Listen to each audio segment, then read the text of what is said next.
Hey everyone, how are we all today? Welcome back to the channel. This is Some Christian Guy. Find me on Facebook, YouTube, One Way, and on BitChute. Now, today, I'm going to be talking about the slave Bible. Now, stop me if you've heard this one before. The Bible teaches slavery, apparently. This is like it's like flogging a dead horse by now, right? So you hear it all the time. Statement. The Bible. People hang on. It started out, people used the Bible to justify slavery, right? And then it went from that to the Bible actually teaches slavery, because what people did is like, well, they made the statement, Bible teaches slavery, and we're like, well, that people use the Bible to teach slavery, which is obviously, it's an idiotic assertion, right? People use the Bible to justify slavery. So what? I could use the Bible to justify anything, but whether it is actually licensed by the Bible or not is a completely different story. So to merely say that people used it for a particular purpose and therefore it's an evil book is an example of the genetic fallacy, probably. Right, so it's a stupid claim. It's like, you know, well, so and so used the Bible, his really big old style Bible, as a blunt force instrument and beat someone to death with it. Therefore, the Bible is evil. It's like, no, right? So then it went to, then the Bible actually teaches it, right? Because people eventually realized, eventually cottoned on that was a stupid thing, so they had to then go and say, no, it's actually contained. The people who wanted slavery actually found license within this particular book to do it in order to justify it and all that kind of thing. Now, everyone and his dog has basically done some, whether atheist or Christian, has done their bit on this particular subject, and as far as I'm concerned, the Christians have completely thrashed the atheist objections, and indeed there are a lot of actual atheists out there, or agnostics and people of this sort, historians, who quite honestly come out and say, well, this is just complete garbage. You know, people who are actually historians and who actually study these things, they're like, this is garbage. This is just atheists trying to find an excuse and all that kind of thing. The examples that you find in the Bible are not slavery as we understand slavery. They're various forms of servitude, means of people getting themselves out of debt, and so on and so forth. It's heavily regulated. It's not slavery. End of story. The Bible, and if you go, and interestingly enough, sometimes in order to support their arguments, to be like, oh, well, the King James says X, Y, and Z in this particular place, but the King James only uses the word slave twice.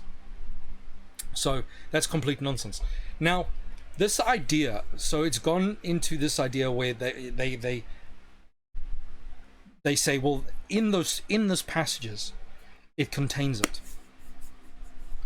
And so here's one thing that we should look at, right, is those people who were supposedly using the Bible to justify slavery.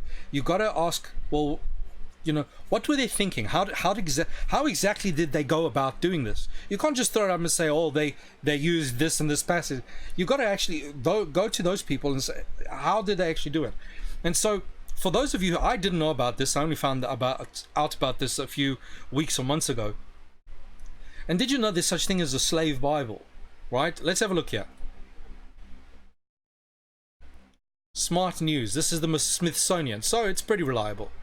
Heavily abridged slave Bible removed passages that might encourage uprising. So the existence of this Bible, of this version of the Bible, the existence of this version of the Bible basically lays to rest every single idiotic claim that the Bible teaches, that the Bible supports slavery. Because if the Bible supported slavery, you wouldn't have to remove 90% of it and then give that edited version to people. You know, I mean, come on, right? If it was so overwhelmingly justifying slavery, So Rare Artifact is focus of a new exhibition. So Where's the dates here? Are there any dates? I don't see any dates. Ah, there we go. January 4, 2019. So this is very interesting. Very, very interesting. Now here's actually the story behind it. Right, let's make this a little bit bigger. Right. When 19th century British missionaries arrived in the Caribbean to convert enslaved Africans, they came armed with heavily edited versions of the Bible. Any passage that might incite rebellion. Let me just quickly edit this here. That might incite rebellion was removed, gone. For instance, were references to the exodus of enslaved Israelites, and today just 3 copies of this Bible are known to exist. 2 are held in the UK, and 1 is on view at the Museum of the Bible in Washington, D.C. Its centerpiece of the exhibition, titled Parts of the Holy Bible, selected for the use of Negro slaves in the British West Indian Isles, which explores how religion was used to bolster the economic interests of the British Empire. Now, just because religion was used to do something does not mean that the religion itself. Because here's something that atheists and agnostics and people who are not religious just can't seem to get their minds around. The reason why we invented the word apostate is for a very good reason, is because at any given time in religious history, whether ancient Israel or modern Christianity, the overwhelming majority of the people of that group are a bunch of idiots, right? And go completely out of their minds doing the wrong thing, imagining that their religion supports it. It's not true. You just need to read, like, the book of Judges, for example. The Israelites constantly apostatizing, the vast majority of them, right? Abject apostasy, left, right, and center, all the time. And even today, in modern Christianity, you have every species of stupidity within the Christian church, right? Every species, from the charismatics with their hooping and howling and dancing around and having epileptic seizures on the floor, and this is supposed to be some sort of slain in the spirit garbage, where people falling over the chairs and all that kind of stupidity, or Joel Osteen kind of idiocy with prosperity gospels and all that kind of garbage. The vast majority of exemplars of Christianity on this planet are idiotic, are not biblical. The vast majority. Right? Because why? Because people are stupid, okay?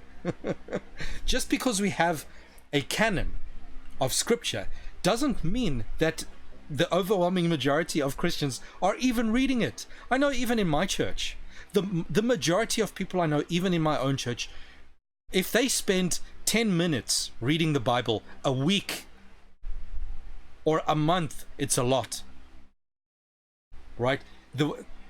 Just go to any pastor, any minister, anywhere. Just walk up to the nearest one and ask him, please, sir, please tell me how difficult it is for you to get your congregation to actually study their faith and become competent and well versed in their faith.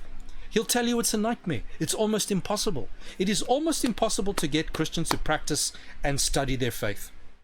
Almost impossible. It is the constant pleading and begging of ministers, and I know because I've done it, because I'm a lay preacher. I've done it up on the pulpit. In fact, my last sermon was exactly on this subject, where I asked the congregation. I said, I am seeing X and Y and Z.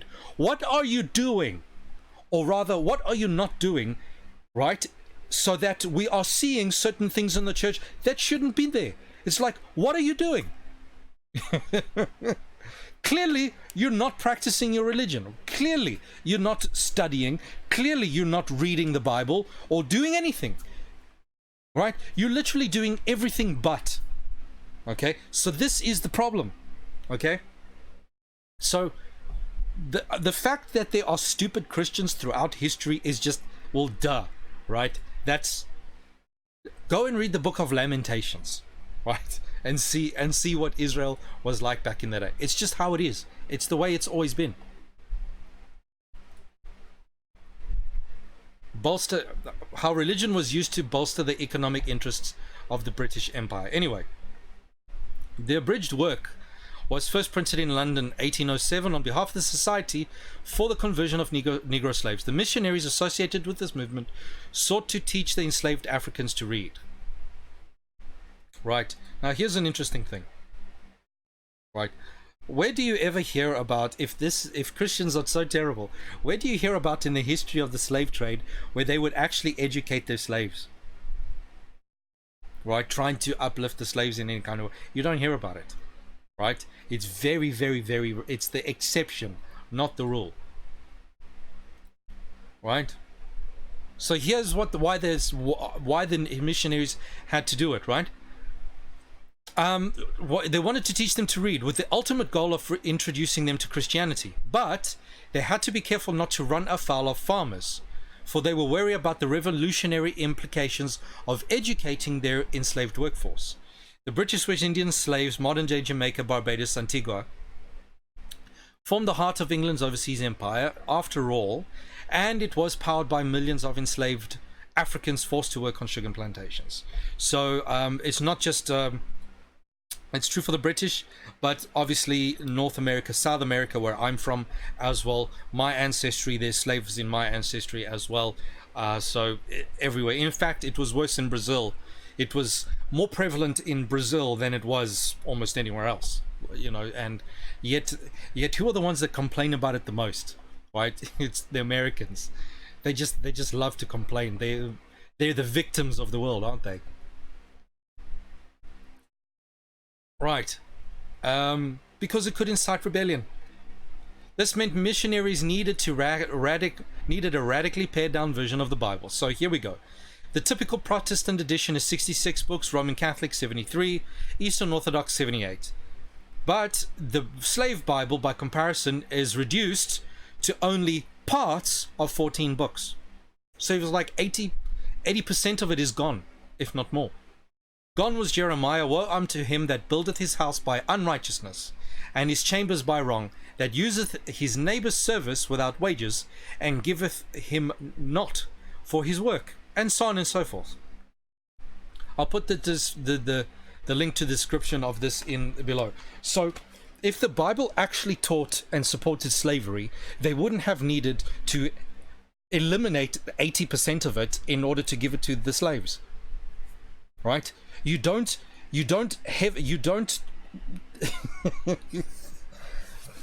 edit something if it already teaches what you want it to teach. You don't do that. Okay, so this idea that the slaves, that the old people used religion to try and whatever with slavery, first of all, whilst it might be true that a bunch of idiots did do that, the fact of the matter, it's completely irrelevant, because in order for them to get away with it, they had to A, ignore what the Bible explicitly teaches, and B, eliminate 90% of it. Right? Just gone. Just remove the vast majority of it. And those Christians who actually had the full version of the Bible, guess what? They were responsible for ending slavery. No one else. Not the Africans in Africa, right? Because once slavery was abolished by Westerners, the Africans still practiced slavery. The Arabs still practiced slavery. The Chinese still practiced slavery. Everyone still practiced slavery, right? Literally, the first ones to the party were the Westerners, and then thanks to the Westerners, who literally went to war with the rest of the world because the rest of the world didn't want to abolish slavery. They had no reason to. Why do you think the rest of the world had absolutely no reason to want to abolish slavery? Because they didn't have a Christian ethic. That's why the anti-slave movement emerged in the West in the first place. Okay? That's why it emerged. It's the same reason. It's because of the Christian ethic and the Christian faith that science, for example, emerged in the West and nowhere else. And it precisely the same thing with slavery. The reason why the anti-slavery movement emerged in the West and nowhere else is precisely because it has the Christian religion. No one else wanted to do that.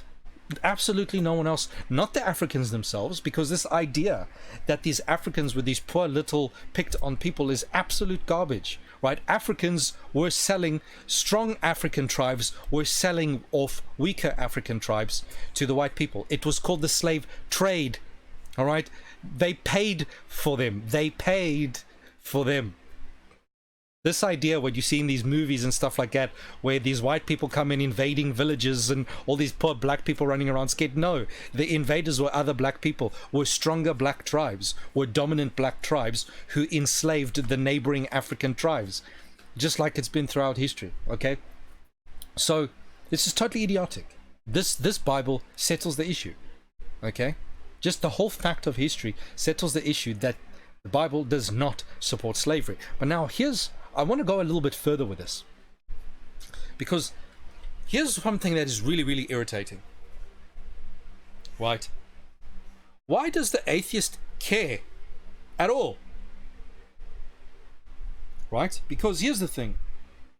According to the atheist ethic, right, morality, right, or at least their version of it, is dictated by majority consensus of the society. Morality is socially constructed, okay?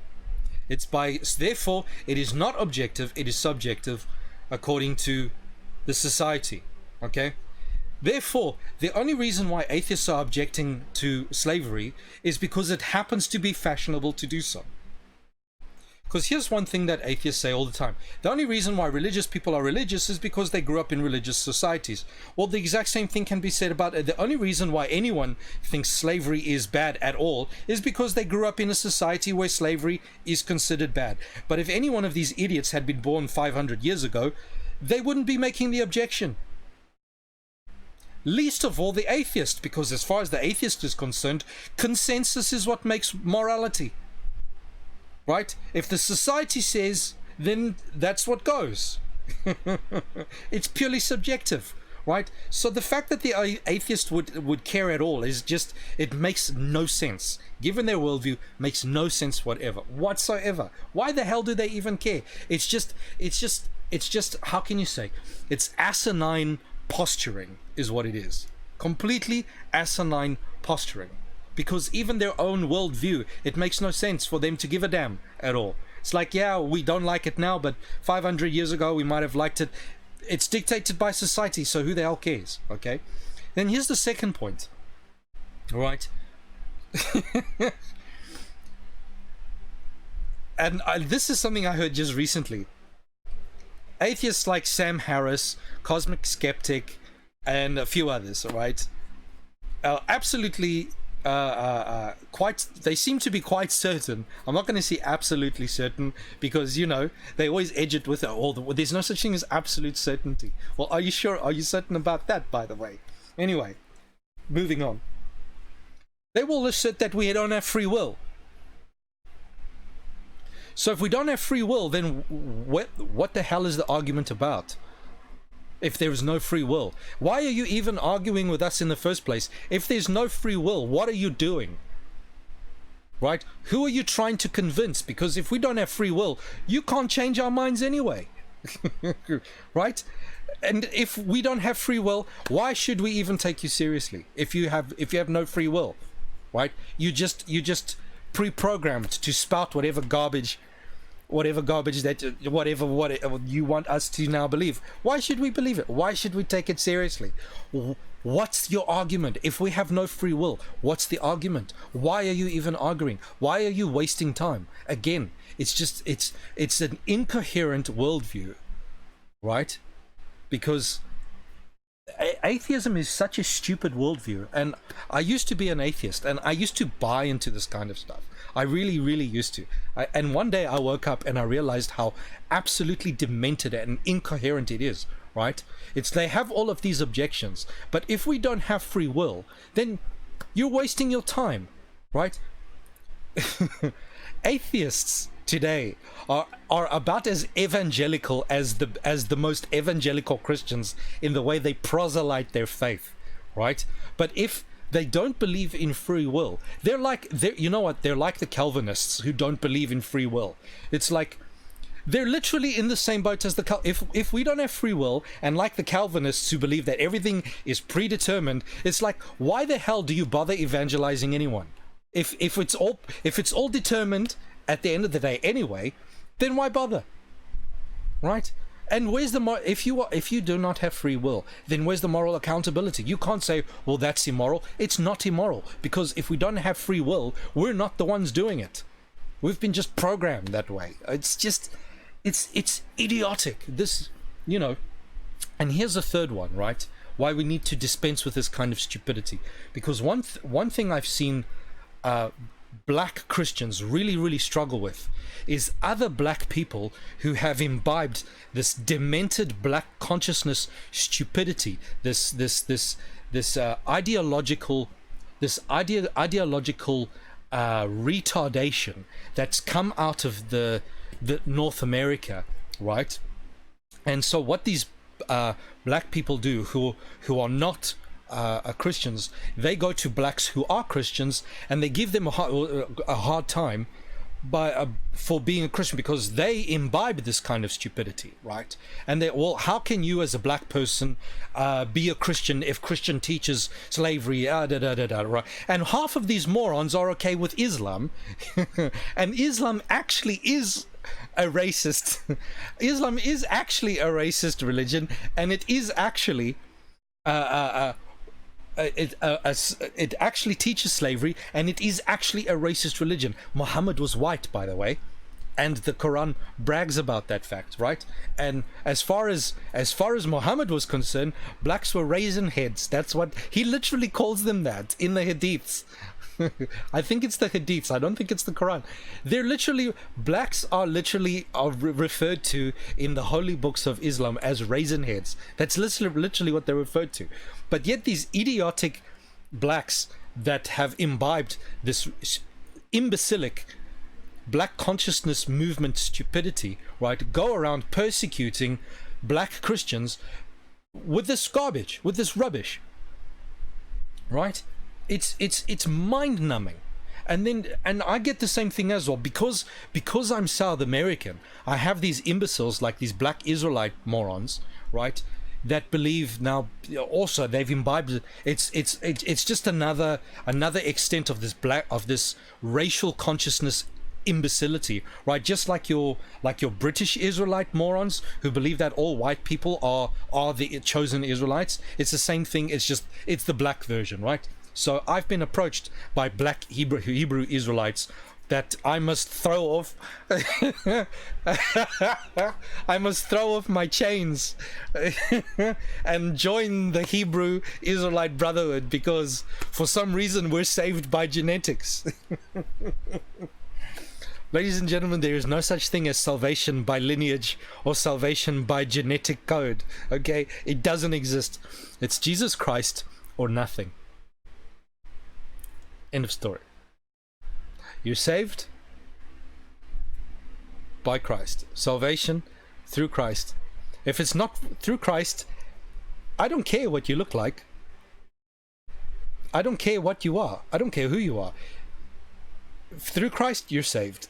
If not through Christ, you're not saved. It's literally that simple. It's so stupid. It's so stupid. Why do people... It's like, man, and you gotta wonder. It's like, that's immoral, but we don't have free will. Well, if we don't have free will, it's not immoral, right? And then they will deny. They say there's no, so they will say no, morality is decided. Okay, we have no free will, but morality is decided by majority consensus. So through our lack of free will, we arrive at consensus through our group society as to what morality should be. But, you know, and this is our... it's idiotic. Idiotic. Stop being intimidated. If you're a Christian, stop being intimidated by this imbecility. Okay? It's asinine. Right? The moral part... They have literally no grounds for any morality whatsoever, and yet they want to come and raise up their noses at you because you are, you know, espousing, say, I mean, like that Richard Dawkins moron, okay? Richard Dawkins constantly going on how against William Lane Craig, apologist for genocide, and this and this and this and that. So out of one side of his mouth, he's like, oh, Christianity is evil and this and this and this, and yet out of the other corner of his mouth, he's like, well, light pedophilia is okay. It's like, what are you doing? Literally, Richard Dawkins said that, okay? He judges, whenever he debates Christians, he judges Christians or ancient Israelites and all that kind of stuff by modern standards. But then in another publication, he says, oh, we shouldn't judge past societies by modern standards, right? So if there was mild pedophilia going on in the Catholic Church, then maybe that's not such a bad thing. Right? People get irritated when Christians quote this, but there's a verse that says, the fool hath said in his heart that there is no God. You know what? It's really true. You can be very, very intelligent, but there's something really stupid about you and I'm saying this as a former atheist, right?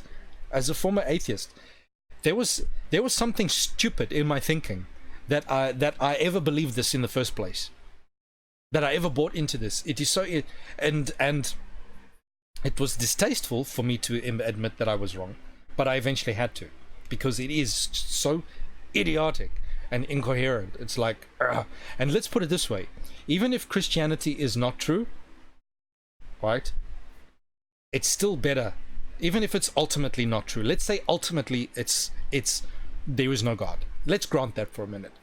It would still be better than atheism, because atheism is that stupid, is that idiotic and self-defeating at every single step it tries to make. It just cuts its own legs out from right underneath itself. It's crazy. Anyway, so there's a slave Bible, right? If the Bible so clearly, as they want to say, so irrefutably proselyte slavery, then please explain why they had to remove 80% of the damn thing in order to give it to the African slaves. And then why is it that from then the very same texts, Christians woke up and were like, wow, this is actually wrong? And it was in the Christian West and nowhere else that any kind of anti-slavery sentiment ever emerged. Ever. Slavery was the standard norm since the dawn of mankind, was the norm. And Christianity came along and changed that. And that's because the Bible does not teach it, and because the Bible has got a different idea of how certain things work than what everyone else does. It's just, it's stupid. So don't buy it. This is not true. This is nonsense. Anyway, ladies and gentlemen, thank you very much. I know that was very impassioned and but so silly. Right. God bless. Cheerio. Goodbye. Till next time.